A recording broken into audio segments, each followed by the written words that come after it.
My name is Emily Carter. I am 32. I thought I was coming home for an ordinary Sunday dinner. The house smelled like rosemary chicken. My mother set the table with good china, and for a moment it felt almost safe. Then my brother cleared his throat, opened a leather notebook, and announced a family meeting about my life, my choices, and what he called my poverty. One by one, relatives weighed in, measuring me against houses, cars, and photographs on mantels, while my parents looked down at their plates. I stayed quiet the way years on the bench had taught me, but inside I could feel the air sharpening, the evening turning into a trial without a judge.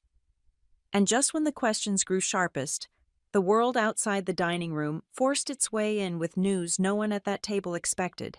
What happens when the family you love decides you are a problem to fix and the truth arrives in a voice they cannot ignore? Stay with me, because what unfolded that night still echoes louder than any verdict I have delivered. The house smelled like roasted chicken and rosemary when I stepped in from the evening chill, a familiar scent that usually wrapped itself around my shoulders like an old sweater. Tonight it felt tighter than usual. My mother hurried from the kitchen in her soft cardigan and kissed my cheek, her hands warm and trembling a little. My father rose from the dining room, tall and thin, in a plain button-down, the kind he has worn since I was a child. He squeezed my arm and said he was glad I was home. I told them I was glad too, and I meant it even with the knot in my throat. The dining room table was set with good china. Place cards sat at each plate, as if we were attending a small ceremony. Daniel had done that. I could tell by the heavy strokes of his pen, and the way his own name was written front and center. He appeared from the hallway in a glossy suit that caught the light like a mirror. On his arm was Rachel, polished and calm in a simple black dress and low heels, her hair pulled back in a clean line. She smiled like someone used to shaking hands on courthouse steps. I nodded and said it was nice to finally meet her. My Aunt Linda arrived in a tailored office dress that still looked like it had a day of clients on it. My Uncle Stephen followed in his old vest that never quite fit, talking about traffic on Route 2 and how the leaves were late this year. Amanda swept in with perfume and a cream-colored dress that matched her manicure. Jason took the chair beside her, a law firm suit with a pocket square that announced itself before he said hello. My own suit was a dark navy, quiet and comfortable. I prefer jackets that do their job and stay out of the conversation. We all took seats as my mother carried in bowls of potatoes and green beans. She asked about parking and the weather, and whether anyone had tried the new bakery near the commuter rail. Small talk skittered across the table like pebbles over water. Daniel did not join it. He leaned back, one arm thrown over the chair, surveying the room as if he were already standing at a lectern. He started with easy questions that did not feel easy. How are you settling into your schedule at the courthouse? How many cases are on your docket? I told him the truth in short pieces. I said the work keeps me busy and that I sleep fine when I can. He nodded as if he had predicted my answers, and then turned to our father to list mortgage rates and a coworker's promotion. He told a story about a private tasting at a new steakhouse downtown and how the chef sent something off the menu. People laughed because the story asked for laughter. Rachel asked me where I park at the courthouse in winter. I told her I avoid the top level when ice forms, and we both smiled at the shared knowledge that Boston asphalt has its own personality. It was a clean moment. I tucked it away. Plates passed. My mother insisted I take more green beans. Amanda described a new listing in Beacon Hill with brick so pretty it made her want to frame it. Jason talked about a judge he argued with last month, and I listened without saying that I knew the judge and liked his dry humor when counsel was getting too theatrical. I pushed a potato into the gravy and let the conversation loop around me. The glances started then. Not mean at first, just curious, the way people watch a high wire and wonder what will happen next. Daniel steered the topic toward real milestones, as he called them. Houses purchased, resorts visited, photos printed on metal and hung above a gas fireplace. He tapped the face of his watch with a proud little smile and said a client in Back Bay had ordered the same model. My father nodded politely. My mother reached for water and missed the glass by an inch. I felt the ache behind my eyes that comes with too much fluorescent light and too little fresh air, the kind of ache that courthouse hallways teach you to ignore. I set my fork down and folded my napkin across my lap. When I lifted my head, Daniel was already watching me. "Tell us about your apartment," he said, and there was weight in the way he said apartment. I told him it is quiet near the river and close to the Orange Line. He smiled in a way that made my neck warm. "Do you ever think about something bigger?" he asked, something more reflective of where you are in life. My mother said that space is not everything, and my father agreed because that is what they do when they want peace. Rachel shifted, unsure where to place her hands. I saw that and softened my voice. I said my place fits me, and that comfort is more than square footage. Amanda lifted her glass and said, "For some people, comfort is radiant heat floors," and everyone chuckled like we knew this was just a game. Then Daniel reached to his side and brought up a leather notebook. It made a soft sound on the table, not loud enough to be rude, loud enough to be heard. He slid it until it rested in front of my plate square between my knife and my water. He kept his hand on the cover as if he was swearing it in. He said he had prepared a few points so we could make good use of our time together. He said family should be honest, especially when one of us is heading down a path that does not lead anywhere good. He opened the notebook to a page marked with a ribbon. There were bullet points in his tall, careful handwriting and a title at the top that read, "Family Meeting." My mother pressed her napkin to her mouth. My father looked at the ceiling like he could read an answer there. Amanda leaned forward. Jason tilted his head the way he does when a witness says something interesting. I sat very still. I watched the room decide I was a problem to be solved. The overhead light made a pale halo on the leather cover. I placed my fingertips on the edge of my plate, so I would not speak before I meant to. Daniel smiled, as if the floor now belonged to him. That was the moment I knew what tonight would be. Daniel cleared his throat and turned his notebook a few degrees as if angling a mirror. Conversation lifted in thin threads, then he tugged it where he wanted. Amanda began first, eager as a real estate newsletter. She described a brownstone near Charles Street that she had under agreement, said the brick had that perfect old Boston color, and the seller had finally agreed to refinish the stair treads. She mentioned cap rates and staging and a young couple outbidding themselves because they fell in love with a window seat. My mother made a soft sound of admiration and passed the basket of rolls.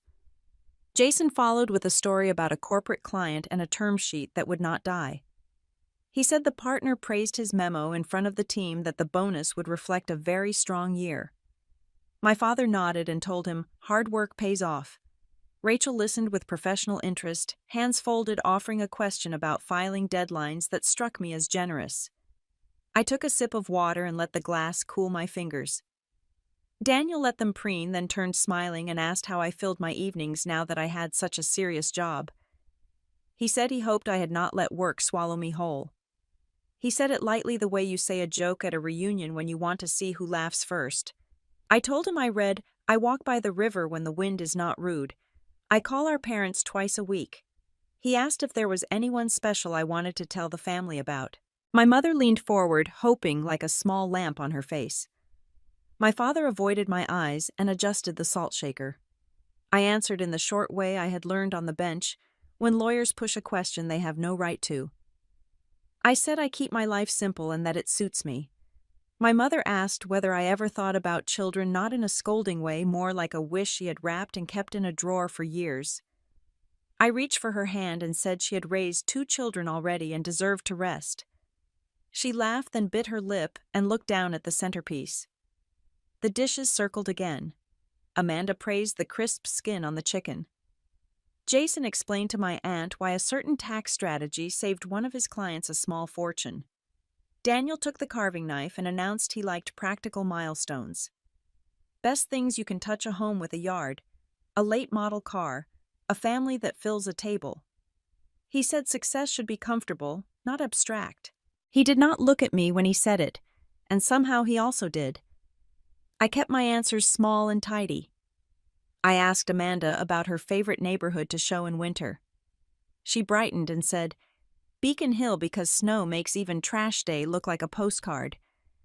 I asked Jason about his commute, and he said he had discovered a side street that changed his life. Each time I tried to widen the circle, Daniel tugged it back to me. He asked what I drove. I said an older sedan that starts without complaint. He said reliability is fine, but image matters. He asked what I pay in rent. I said a number and watched his eyebrows go up like blinds. He said space speaks, and that the right zip code is a calling card. My mother said location is nice, but peace is nicer. My father cleared his throat and asked if anyone wanted more green beans. Rachel kept offering neutral bridges, and I was grateful for each one. She asked my aunt about court filings and real property disputes, and my aunt lit up. For a moment, the table relaxed. Then Daniel returned to the notebook, tapped it once with his finger, and asked whether I felt satisfied with my life as it is. He listed signs of real success in the same careful tone he uses when reading a contract. He said house, car, family vacations, and the way people look at you when you walk into a room. My mother worried out loud that I work too much, that long days are lonely. I told her I am not lonely, just quiet. Jason said quiet is fine until it becomes a habit you cannot escape. Amanda said there is no shame in wanting nice things, and then glanced at my suit like it had been an argument I had already lost. I felt the air grow tighter around the edges of my plate. I folded my napkin again, even though it did not need folding. I could feel the familiar courthouse muscle along my jaw ask me to stay low and steady. The old clock in the hallway ticked in simple beats, a metronome counting the rise of a performance I had not agreed to watch. Daniel laughed at something only he had said, and then said he meant no offense, and that family must speak plainly for our own good. He said he worried that I only knew how to excel at work and had forgotten how to build a full life. I answered that my life is exactly as full as I choose it to be. He smiled, slow and patient, the way someone smiles at a witness who has not yet realized where the questions lead. He said we all measure ourselves somehow, and that some measures are more honest than others. He looked at his watch and named neighborhoods and schools and weekend plans that sound like brochures.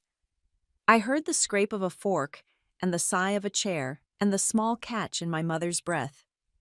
The table felt less like a meal and more like a review board. I saw how Daniel caught each comment and set it back down in front of me, like evidence. A minute earlier we had been talking. Now we are grading. I set my glass on the coaster and felt the weight of that shift settle into my shoulders. Daniel was steering and everyone knew it, and I understood that the questions would only get sharper from here. Daniel set his shoulders and leaned forward as if he were about to make a closing argument. He asked another harmless-sounding question about my plans for the spring, and did not wait for an answer. Then he tapped the notebook again and said he was concerned that the family was concerned that I had confused discipline with a life. His fingers tightened on the edge of the table, and the knife beside his plate rattled against the china. My mother whispered that we could talk about this another time. My father stared at the gravy boat like it held a script he had misplaced. Amanda traced the rim of her glass with one manicured finger. Jason watched me the way he watches a witness he thinks will crack. Daniel pressed on. He said I hid behind work. He said I lived small. He said I had nothing to show for the years that mattered. He smiled at Rachel in a way that tried to fold her into his side, then looked back at me with that patient pity that has sharpened into something else over the years.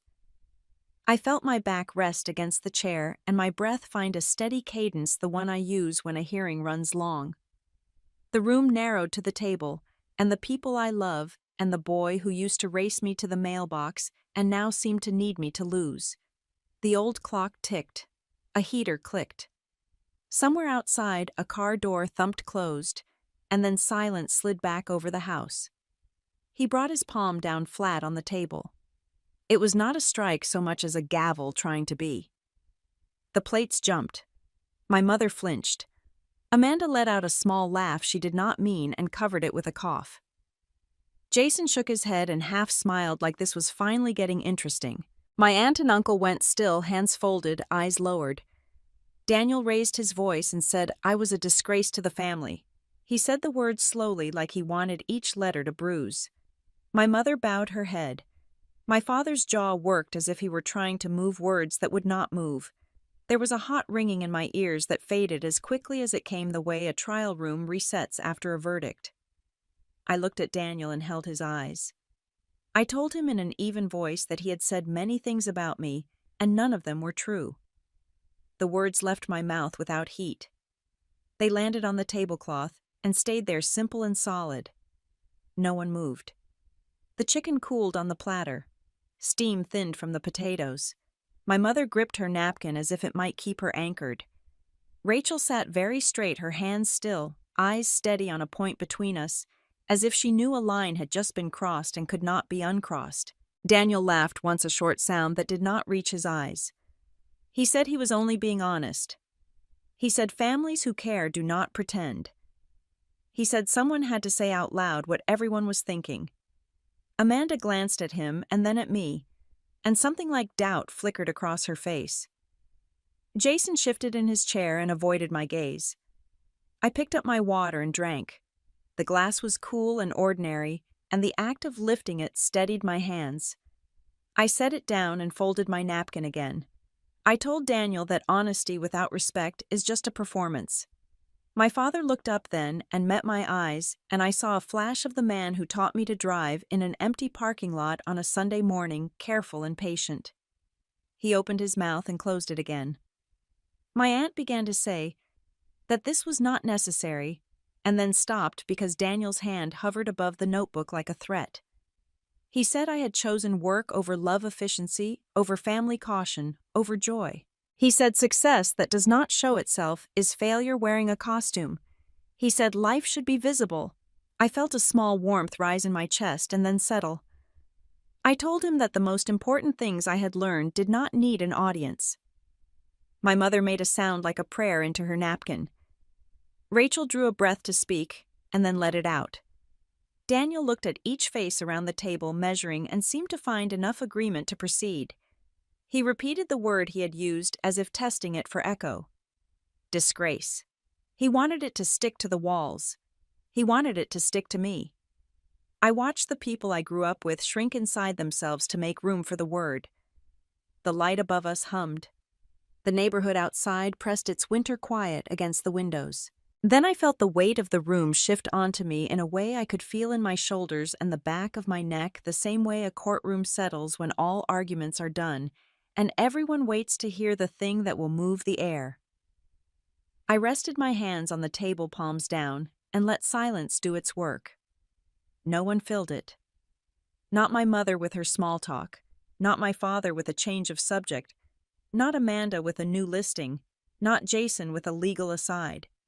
Even Daniel seemed to realize he had reached the edge of what volume could accomplish. The insult did not explode. It hovered dense and heavy, suspended between the chandelier and the cooling plates between his fist and my steady hands. The room held its breath, and I let it because there are moments when silence is the only exact answer there is. I lifted my hands from the table and let my gaze soften so the room blurred at the edges.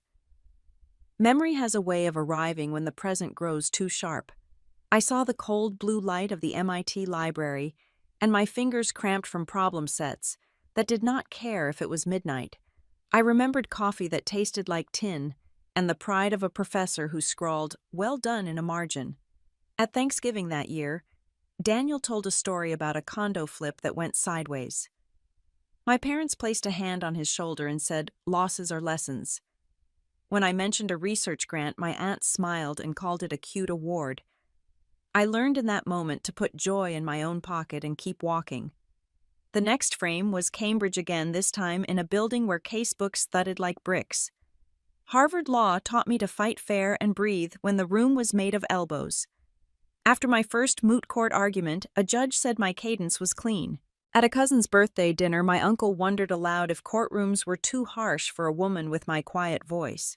My father changed the subject to a baseball score. My mother asked if I had met anyone nice.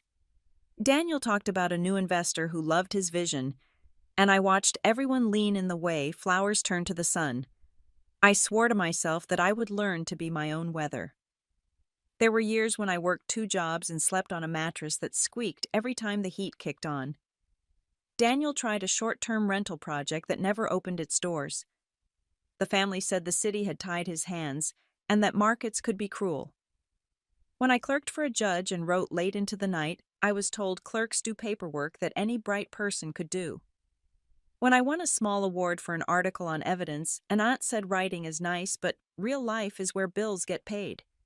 I smiled, brought pie to the table, and changed the subject to her garden. Courtesy was easier than asking them to expand their definition of a life. There was a winter I drove to Worcester before sunrise to cover arrangements for legal aid clients. I kept an extra pair of socks in my bag because courthouse floors are colder than they look.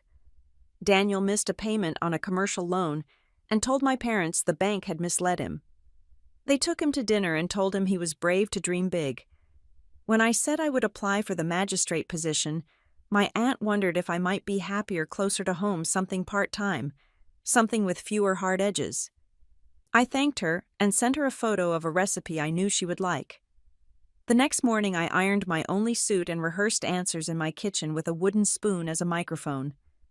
The day I learned I had been selected, I stood alone in my apartment and watched the winter light change on the far wall. I told no one for a full hour, so I could hear the news inside my own chest before I offered it to anyone else. At a family cookout that weekend, Daniel held court about a friend's lake house and a jet ski that could make a grown man cry. Someone asked me if I was still doing that court thing and whether the hours were decent. I said the work mattered, and they nodded the way people nod when they are not sure what to say. The small cuts added up, but they taught me precision. I learned to answer with verbs instead of volume. I learned that dignity lives in quiet rooms and that steady is a kind of strong. I also learned that Daniel needed rooms that clap. He needed applause to confirm a shape he could not hold alone.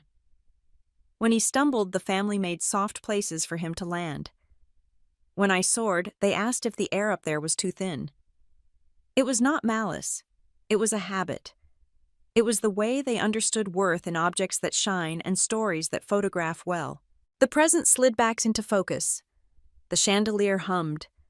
The tablecloth had a faint lavender detergent smell. My mother's knuckles were white around a napkin.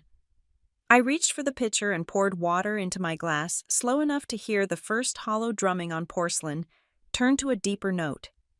I breathed in for 4 and out for 6, the way I tell nervous witnesses to do when a hearing starts to tilt.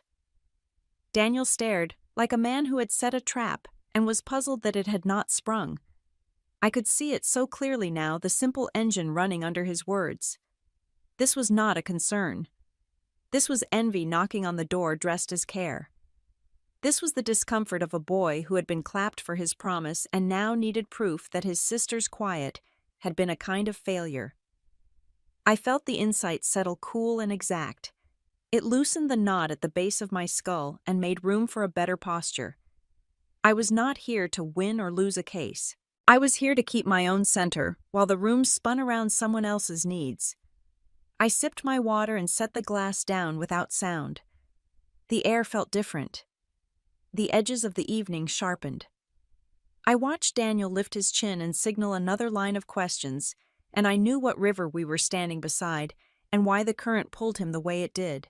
Uncle Stephen cleared his throat the way he does when he is about to move furniture with words. He mentioned upkeep on the old family house, the roof that might need work in the spring, the taxes that come each year like clock hands. Aunt Linda nodded with her courtroom face calm and certain, and said the time would come when decisions should be made, so no one felt surprised. The table shifted toward the idea, as if a draft had blown through and nudged every chair in the same direction. Daniel leaned into that wind. He said distribution would be easier if people were realistic about who had shown up for the family and who had not. He looked down at his notebook for a long moment and then looked up at me. He did not raise his voice. He did not need to. My mother refilled a glass and spilled one drop, then wiped it so quickly you would think she could erase the moment itself. My father adjusted his chair and stared at the salt and pepper as if they might offer counsel. I felt the courthouse settle into my spine. I asked who defines contribution. The question sat between us like a stone. Daniel answered as if he had practiced. He said money and time and presence.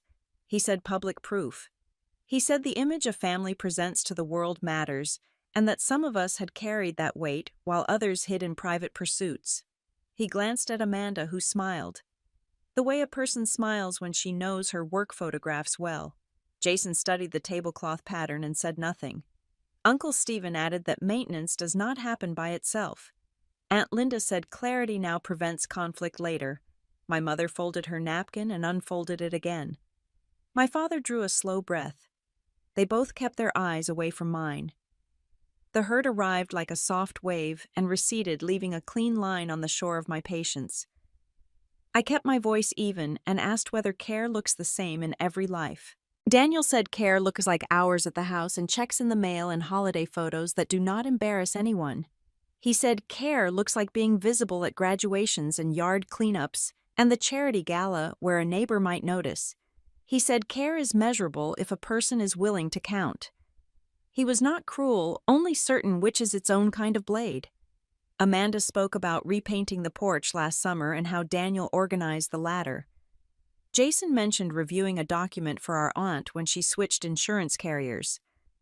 They were small examples, and they felt deliberately small the way a litany builds its rhythm. I looked at my parents. My mother busied herself with a serving spoon that did not need arranging. My father reached for a roll he did not eat. I thought of Saturday mornings when I called to check on medications and snow tires.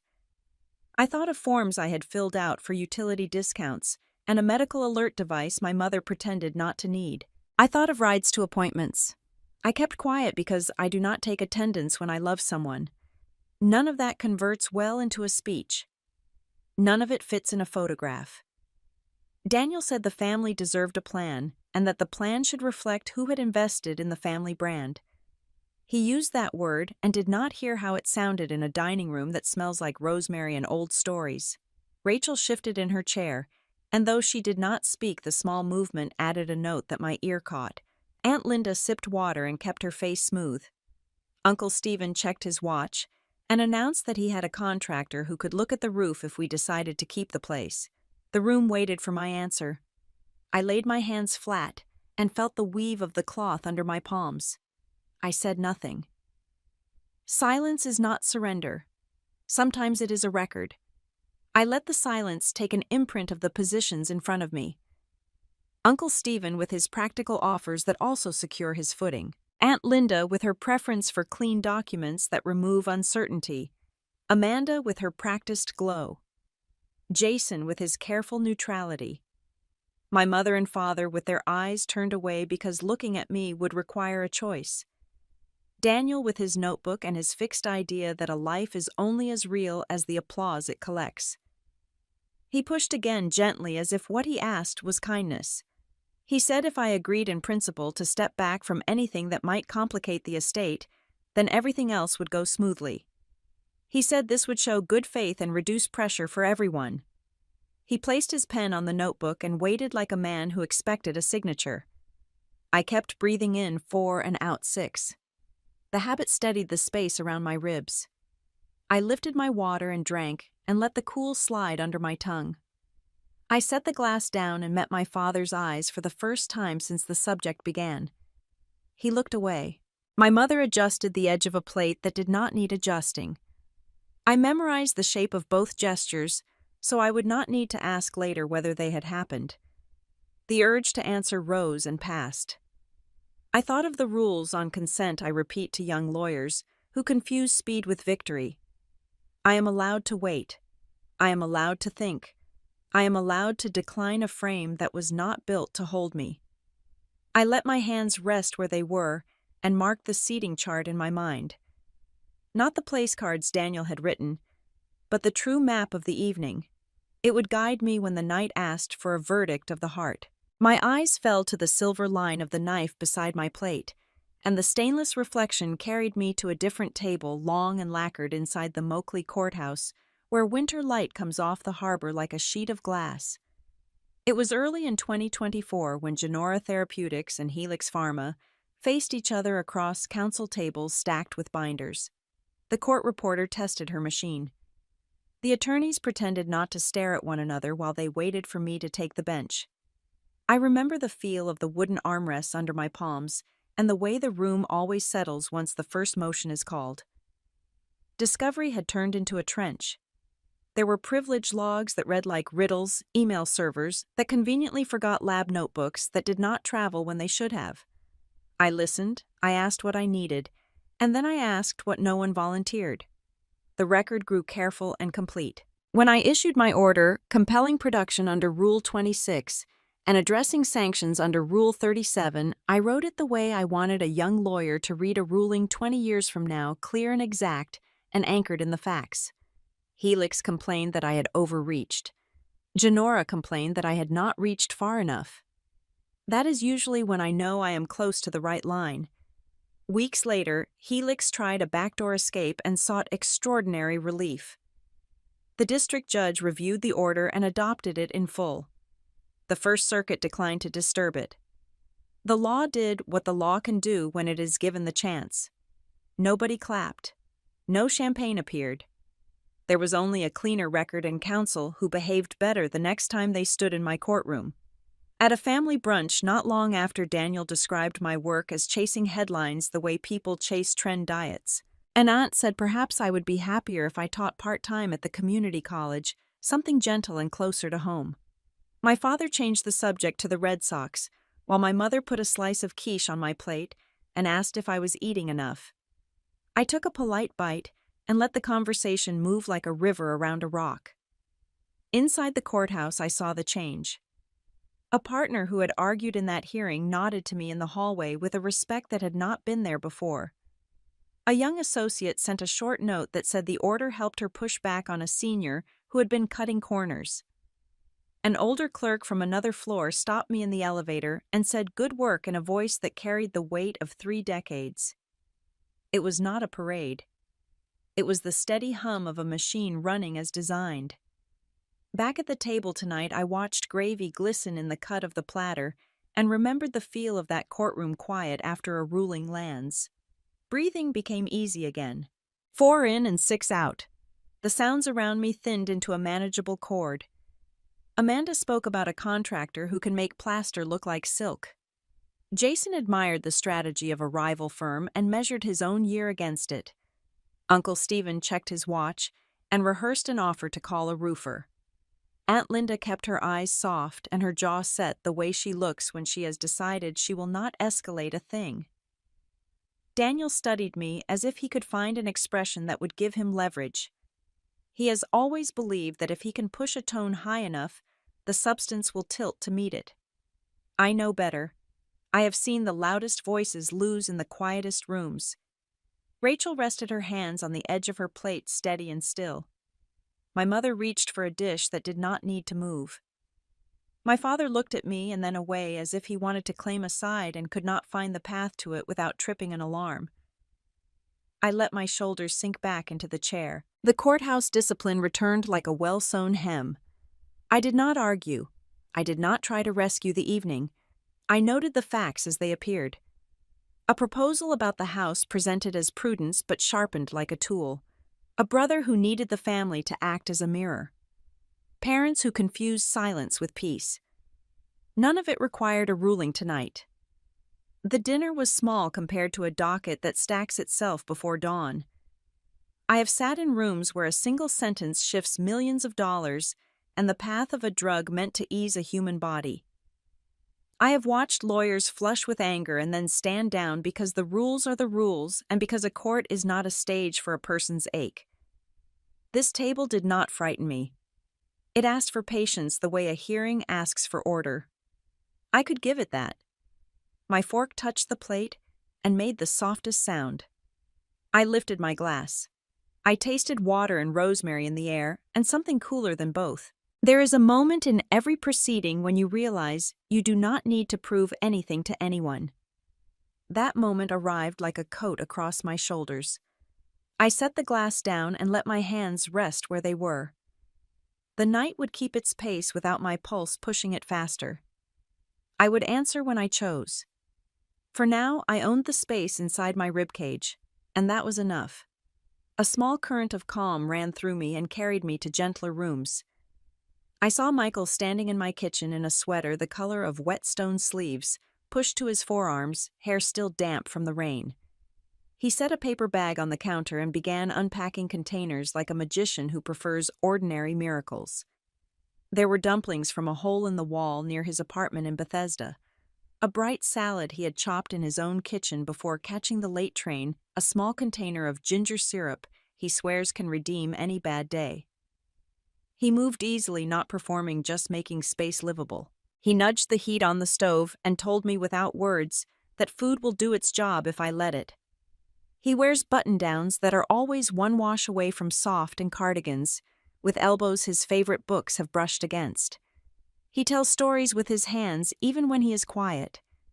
He reads labels at the grocery store as if they belong to patients and they deserve his time.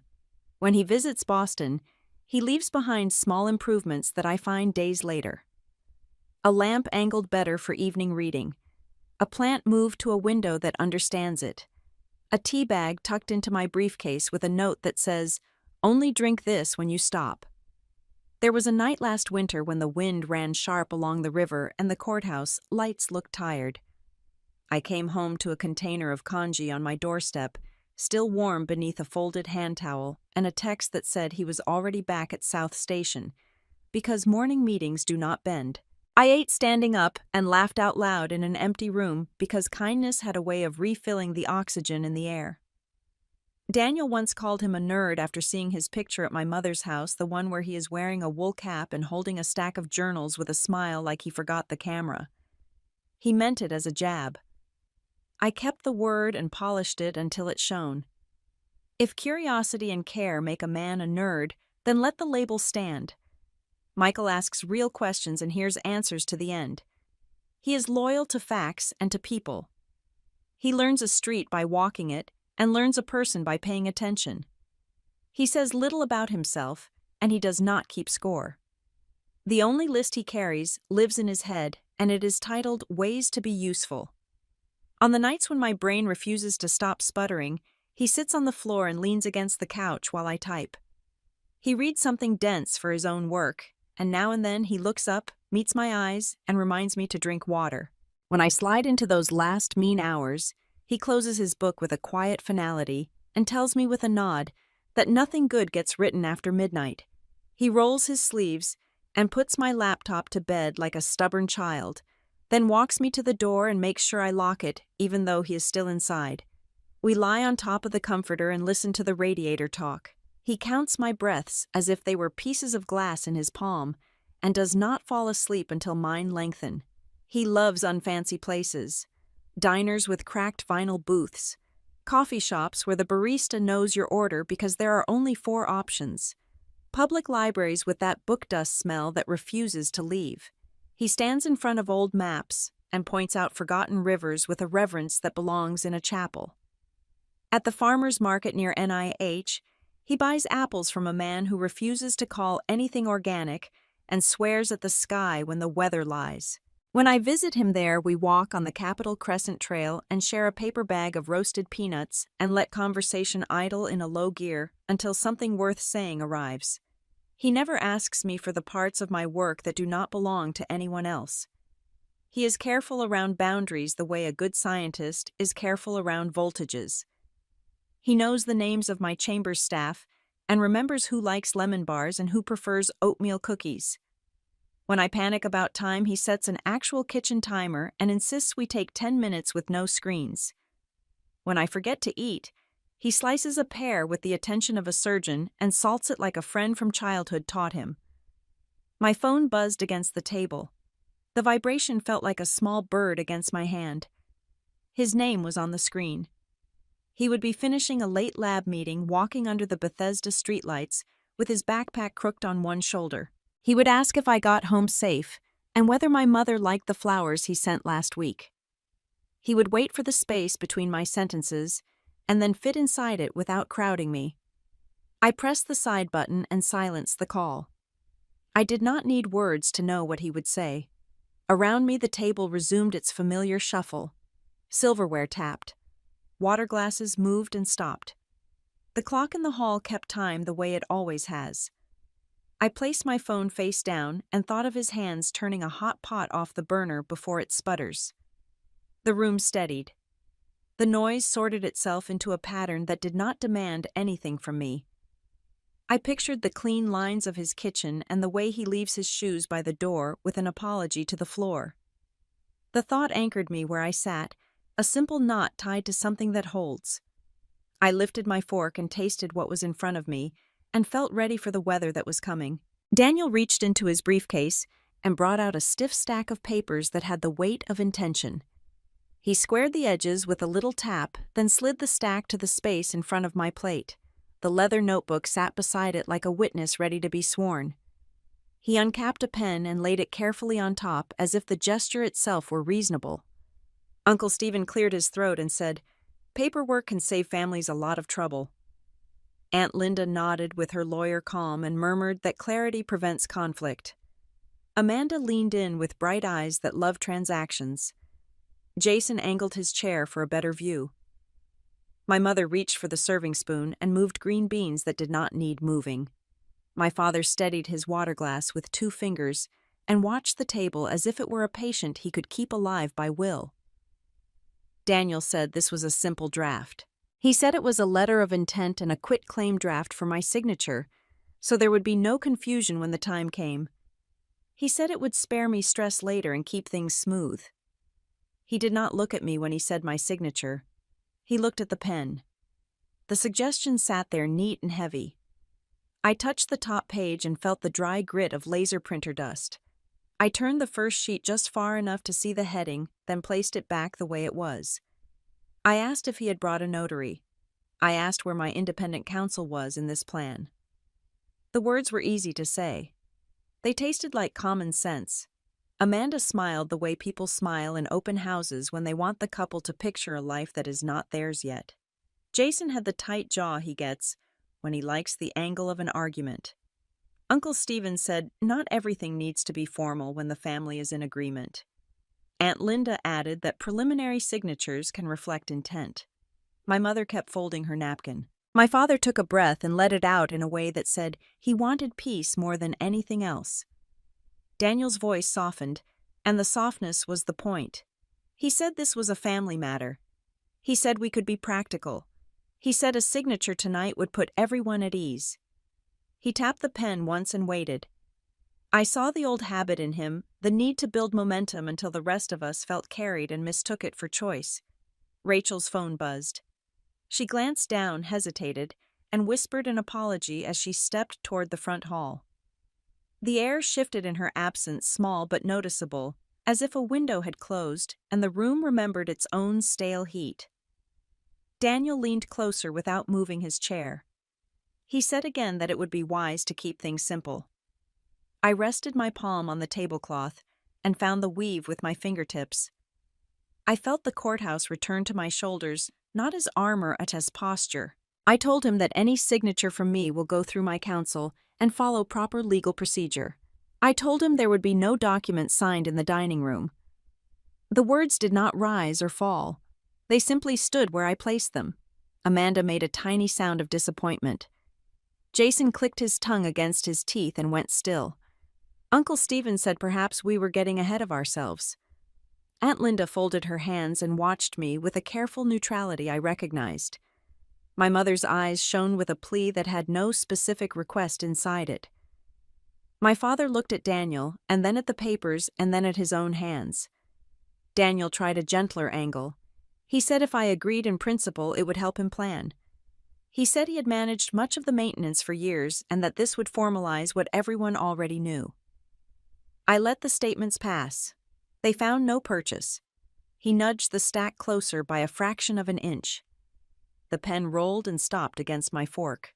I picked up the pen and weighed it for a breath. It had the balance of a gift that expects to be used immediately. I laid it down where it had been and set my fingertips on the stack. I could feel every eye on my hands waiting for a signal. I slid the papers back across the cloth until they were exactly where Daniel had first placed them. The room made a small chorus of sounds. A chair shifted. A glass settled. Somebody cleared his throat with more force than needed. I stood not fast and not slow, pushing my chair back just enough to give my legs room. The scrape on the wood was neither apology nor challenge. It was a boundary finding its line. I looked at my parents and then at the doorway. I said I would not be signing anything tonight. I said I prefer to talk about roofs and taxes in daylight with folders that have tabs. I kept my tone courteous because courtesy is my one stubborn luxury. Daniel stared at the stack, as if a different answer might appear if he waited long enough. I reached for my napkin, placed it carefully beside my plate, and felt the quiet center I had been protecting all evening hold steady. I was done being defined by other people's measures. I turned a half step toward the hall to give the room a chance to breathe without me in its center, and the space around the table loosened as if strings had been cut. I took one step toward the hall, and the front door opened with the soft rush of winter air. Rachel came back into the dining room with her phone in her hand, and a look that was both focused and calm. Her black dress caught the light in a clean line, and her heels made the faintest click on the hardwood. She stopped at the head of the table, met my eyes, and said, "Good evening, Your Honor." Everything in the room paused as if an invisible switch had been flipped. My mother's hand froze above the bowl of green beans. My father's fork hovered half an inch above his plate. Amanda's smile collapsed into something impractical. Jason blinked like a camera that had lost its autofocus. Uncle Stephen and Aunt Linda went statue still, and for the first time all night their faces betrayed surprise. Daniel looked from Rachel to me and back again, trying to assemble a new story from parts he did not recognize. He asked what she had just called me, the words slow and uncertain, like a man reaching for a railing in the dark. Rachel did not look away from me. She repeated the greeting steady and professional, and added my name in the way lawyers do when formality matters. The words landed in the center of the table and sat there with their own gravity. I felt the old courthouse quiet drop into my chest. I nodded to Rachel and returned the greeting in the same measured tone I use when stepping onto the bench. I thanked her for the courtesy. I did not offer an explanation. There would be time for the ethics of small worlds and professional lines later. For now, the fact of the greeting did its work. Daniel tried a laugh that sounded like a hinge that needed oil. He said Rachel was being dramatic. He said the title was a nice joke. Rachel did not smile. She stood with her shoulders back and her phone resting against her palm, and the calm that comes from knowing exactly where you are and why. She offered a brief apology for stepping away earlier. She had taken a call from a colleague. She said as soon as she walked back and saw the papers on the table, she felt it would be correct to address me as she would in any room where duty applies. My mother looked at my father and then at me, and then at the place where Daniel's pen still lay. The pen had stopped being a tool and become a relic from 5 minutes ago. Amanda breathed out slowly through her nose. Jason straightened his tie and found something fascinating about the corner of his napkin. Uncle Stephen cleared his throat and then chose silence. Aunt Linda pressed her lips together and studied Rachel with the flat attention of an attorney recognizing another attorney on solid ground. Daniel asked Rachel if she was serious. He said he did not understand. He said no one had told him. Rachel answered that there are things professionals do not announce at dinner tables because the work is not a performance. She kept her voice quiet and her posture open, and she did not step closer to me or further away. She respected the inches the way you respect a line drawn on a courtroom floor. I watched the room realize what it had missed. All evening they had been measuring my life in places anyone could see. A house, a car, photos that prove a weekend happened. Now a different measure had been set on the table, and it was heavy enough to tilt the scales. No one needed to argue for or against it. The title carried its own freight. My father lifted his water and took a careful sip. My mother wiped at a clean spot on the table as if she could tidy the moment into something less bright. Amanda asked in a small voice when this had happened. Jason shifted in his chair and said nothing. He would be doing math in his head, calculating what it takes to earn a greeting like that and how long he had not seen it because he had not looked. Daniel's face did a slow inventory of options. He couldn't. He could deflect. He could pretend to be pleased. He chose confusion, the safest of the three, and said he wished he had been informed. Rachel met his eyes and said there had been nothing to inform. She said duty is not a party trick. She said respect is a habit. Her tone was even, and each sentence sat down in the chair beside it. I felt the cords inside my shoulders loosen. I did not need to speak to defend anything. The room had already done that for me. The leather notebook beside the papers looked shrunken, as if the air had left it.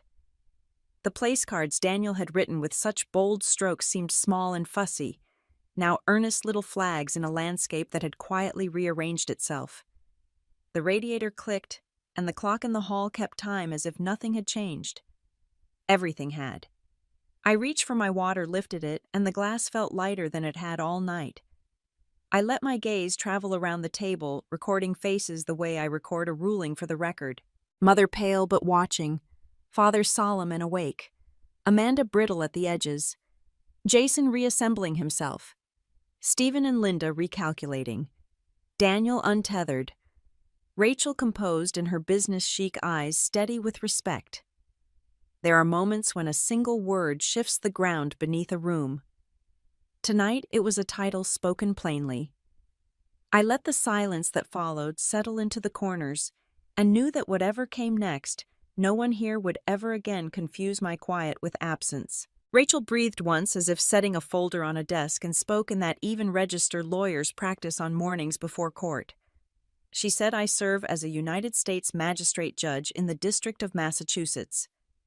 She added that she had appeared in my courtroom in a matter that has fully concluded.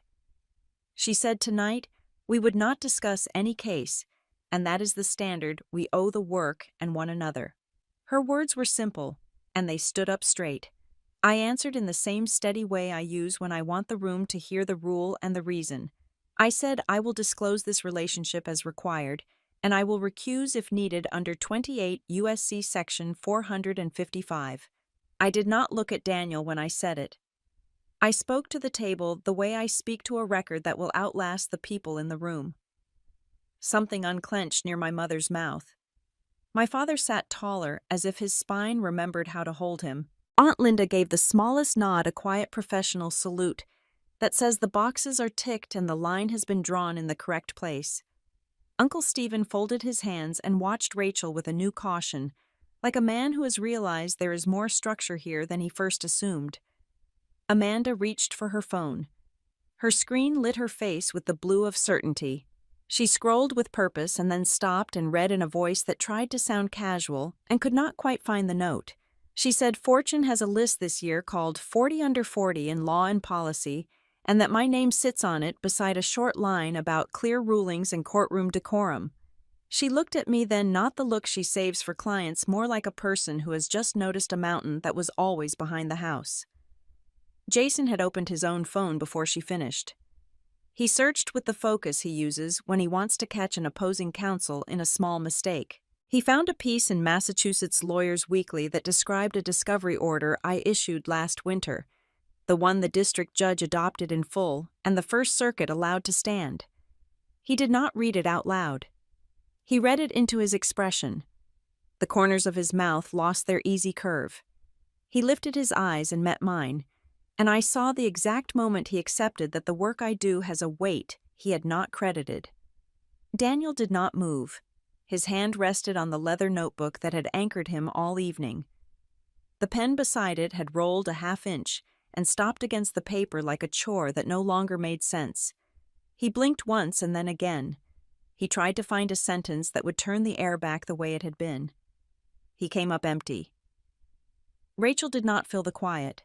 She stood in her business chic with her heels planted and her shoulders aligned and let the room balance itself. My mother whispered my name and then covered her mouth like she had spoken in class without raising her hand.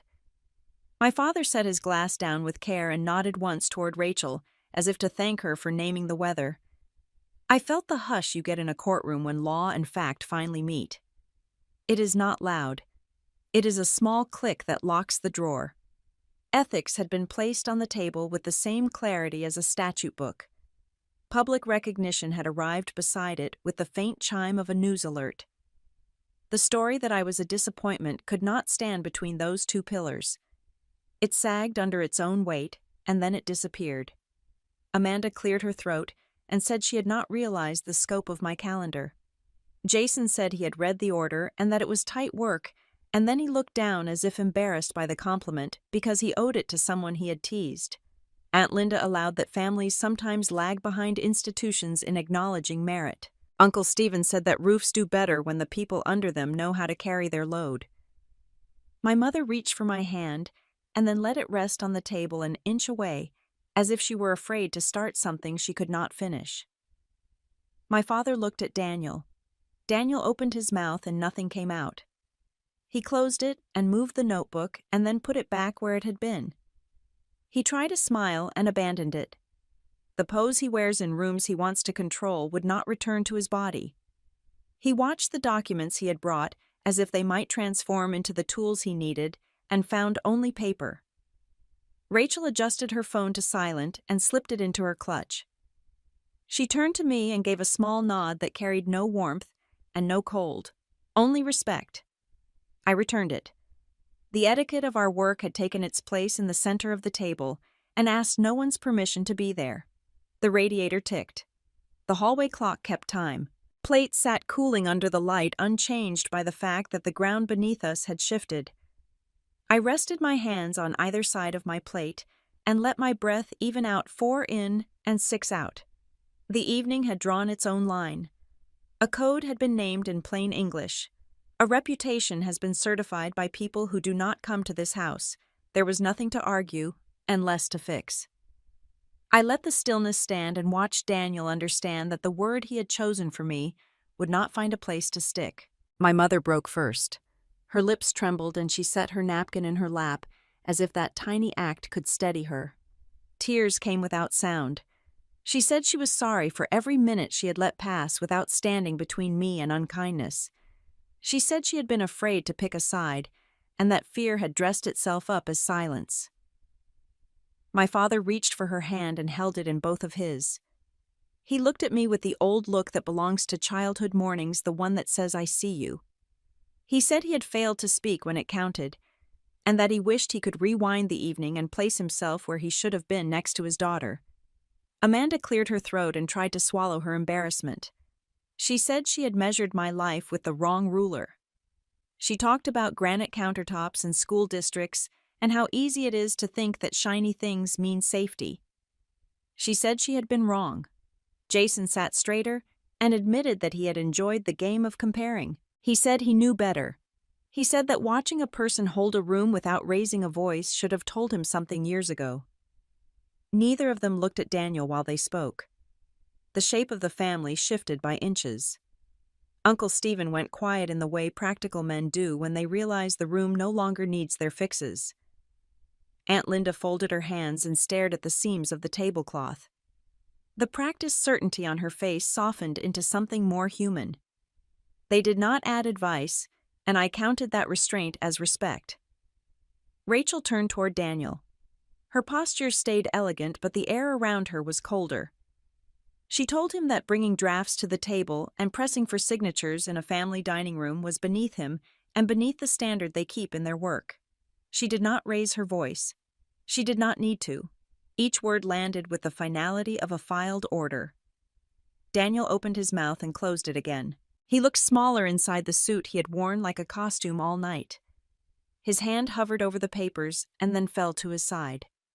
He tried to arrange his face into something winning and failed. The performance that had powered him from the first course had burned out. What remained was a man who did not recognize the set once the lights changed. I let the quiet grow enough to hold what needed holding. Then I spoke to the room not to win, not to punish, only to place a line where it never should have been missing. I said that from this night forward, every family matter would be handled with law and respect. I said roofs and taxes and wills would be discussed in daylight with folders and calendars and independent counsel for anyone who wants it. I said I would not be signing anything without my own attorney present and that no one else should either. I said we could disagree and still be decent. The words were simple. They did not ask permission. My mother nodded and cried harder in relief. My father said he could live with that rule, and that it felt like oxygen. Amanda said boundaries were good for business and better for families. Jason gave a quiet yes, and looked as if a weight had slid off his shoulders. Uncle Stephen offered to email the roofer in the morning with everyone copied. Aunt Linda added that she would circulate a checklist and keep it lean. Daniel made one last attempt to claw back the story. He said he had only wanted to protect the family from confusion. He said he was thinking about the big picture. Rachel did not turn to him. She kept her eyes on me and said that protection without consent is pressure, and that pressure does not belong at a dinner table. The sentence settled like a verdict. Daniel looked down at his hands and found nothing to do with them. I stood to refill the water pitcher and carried it around the table. Pouring for each person gave my hands useful work. My mother thanked me through tears. My father rested his palm for a second against my elbow in a way that said more than any speech could. Amanda managed a small smile that looked real for the first time all night. Jason whispered my name and then stopped deciding to let the moment be complete without extra words. Stephen and Linda each lifted their glasses a fraction acknowledgement without flourish. Rachel held my gaze with steady respect. I set the pitcher down and returned to my chair. The room felt different, not lighter so much as properly arranged. The leather notebook sat where Daniel had left it, but its authority had evaporated. The stack of drafts no longer commanded the table. They were just paper. I looked at them and then at the faces that mattered. I told the family that I did not need praise or parades. I said I needed courtesy, clarity, and a clean process. I said if we kept to that, we would be all right. No one argued. No one laughed. The radiator clicked again, and the clock in the hall moved one small mark. I reached for my fork and cut a piece of chicken that had gone lukewarm. It tasted like an ordinary meal again. That was the right ending for this part of the night. Not triumph, not a spectacle. Just order restored and a table where people could chew without calculating who deserves a larger slice. I set my fork down and the room held steady. Daniel stared at his hands as if they belonged to someone else. The shine had gone from his suit, and what was left was a man who no longer trusted his own posture. He lowered his head, and the leather notebook stopped being a prop and became a burden. No words came. Only a tight breath that never quite reached his chest. Rachel rested her hands on the table, then lifted them and folded them in her lap. She did not take his hand. The absence said more than any speech. She turned to him, and in a voice meant for one person, she suggested that the decent next step was an apology and a real conversation with someone trained to help families untangle old patterns. She named therapy as if she were naming a bridge that already existed and only needed crossing. Daniel did not look up. He nodded once, the small, slow nod of a person who had run out of other roads. My mother began to cry in that quiet way that has no blame in it. My father slid his chair back an inch and placed a palm on her shoulder. Amanda stared at the tablecloth like it could teach her how to fold herself smaller without breaking. Jason sat with his hands clasped, knuckles pale, as if he had only now realized how close he had come to becoming a man he would not admire. Uncle Stephen and Aunt Linda kept still, their certainty replaced by a careful willingness to let the air move. I pushed my chair back and stood, not to leave yet, but to shift the weight of the evening to a place where it could rest. I gathered my plate and my glass and carried them to the kitchen. The hum of the refrigerator felt like a sentence finishing itself. I rinsed the plate and set it in the rack, wiped the edge of the counter where a strand of rosemary had fallen, and let the simple work return my hands to my body. When I walked back, Rachel had risen too. She had stepped to the side of Daniel's chair, but not behind it. She repeated that she could help find a counselor who would understand our family shape. She said a first appointment would be a beginning, not an indictment. He nodded again. My mother whispered that she would go if we asked. My father said whatever we chose, he would show up and sit in the front row and keep his mouth closed until it was time to open it. I thanked Rachel for her clarity. I thanked my parents for staying at the table uncomfortable and awake. I did not make a speech. I did not collect forgiveness or distribute it. I simply drew the line again where it belonged. I said our family business would move forward with law and respect. I said boundaries would be honored without apology. I said we would speak to each other as if we wanted to meet again next Sunday and every Sunday after that. The words landed softly and stayed. No one argued the price of courtesy. The radiator clicked once more and fell silent. The clock in the hall reminded us that time had not stopped to take notes. Amanda exhaled like a swimmer reaching the wall. Jason rubbed the bridge of his nose and looked a little younger. I took my coat from the peg by the door and slipped my arms in. My mother stood and pressed a small container of leftovers into my hands, the universal language of mothers who do not know how else to say, "Keep yourself fed and safe." My father walked me to the doorway. He did not try to explain anything. He simply lifted his chin and met my eyes.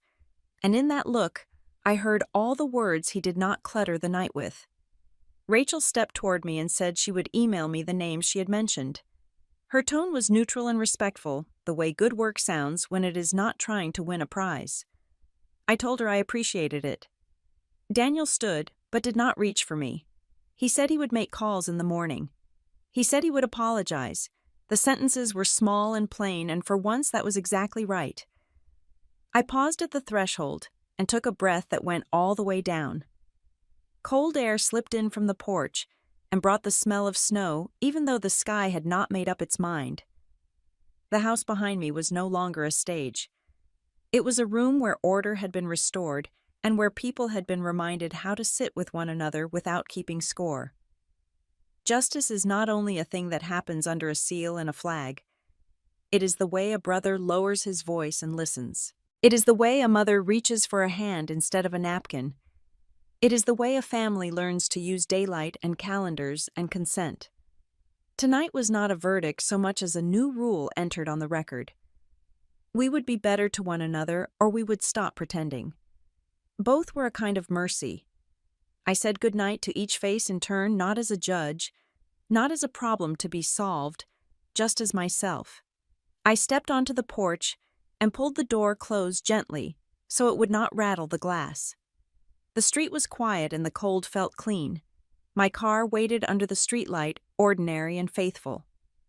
I walked toward it with the easy gait of someone who does not need the world to clap. The night did not resist me. It made room. If you have ever been measured by the wrong ruler at your own table, stay with me for the stories ahead, share the moment you chose your own boundary, and come back for the next chapter where truth and good manners do their quiet work.